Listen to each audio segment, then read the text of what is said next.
2026-এর প্রথম বর্ষে 2 কোটিরও বেশি ব্যবসা করায় অ্যাচিভমেন্ট সেলিব্রেশন করেছে জীবন বীমা কর্পোরেশন।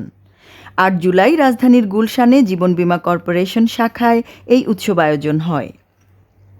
এতে প্রধান অতিথি ছিলেন উন্নয়ন বিভাগের জিএম মোহাম্মদ লিয়াকত আলী খান, বিশেষ অতিথি ছিলেন ডিআরও মোহাম্মদ আসাদুজ্জামান, অর্থ ও হিসাব বিভাগের ডিজিএম মোহাম্মদ শাহাদাত হোসেন, আইটি বিভাগের ডিজিএম আবু আবেদ মোহাম্মদ শোয়েব, উন্নয়ন বিভাগ ম্যানেজার মাজিদুল ইসলাম সরকার। সভাপতিত্ব করেন গুলশান শাখা ব্যবস্থাপক রাজন কুমার রায়।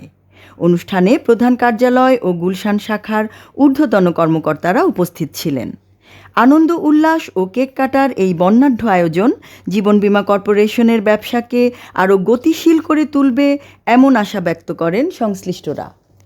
আমরা আসলে এই গুলশান ব্রাঞ্চ রাজন এবং তার টিম, একটা রাজনকে দেবো না, রাজন এখানে টিম আছে, সবাই সত্যিত্ব সবারই।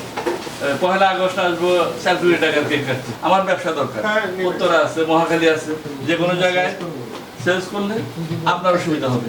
জীবন বীমা কর্পোরেশন গুলশান ব্রাঞ্চ কর্তৃক আয়োজিত যত জুন 2026-এ বাংলাদেশে প্রথমবারের মতো কোনো ব্রাঞ্চ 2 কোটি টাকা প্রথম বর্ষ ব্যবসা অর্জন করছে, যা জীবন বীমা 53 বছর ইতিহাসে পূর্বে কখনো ঘটে। তো গুলশান ব্রাঞ্চের দায়িত্ব 2023 সাল থেকে আমি নেওয়ার পরে প্রত্যেক ক্ষেত্রেই গ্রাহকদের সর্বোচ্চ সেবা দেওয়া নিশ্চিত করেছি এবং আমি এবং আমার যারা সহকর্মীরা আছেন তারাও সর্বোচ্চ সেবা দিচ্ছেন, গ্রাহকদেরকে তথ্য দিচ্ছেন। গ্রাহকদের সেবার মাধ্যমে আমরা আমাদের এই ব্যবসাটা আস্তে আস্তে বাড়তেছে এবং আগামী দিনে জীবন বীমা কর্পোরেশন বাংলাদেশের প্রথম স্থানে যাওয়ার জন্য যা যা করা দরকার সেটা কর্পোরেশন অলরেডি, কর্পোরেশনের যে ম্যানেজমেন্ট আছেন, কর্তৃপক্ষ আছেন, তারা অলরেডি হাতে নিয়েছেন এবং সামনে এই ব্যবসা আরও ত্বরান্বিত হবে এবং সেবার মান আরও বাড়বে।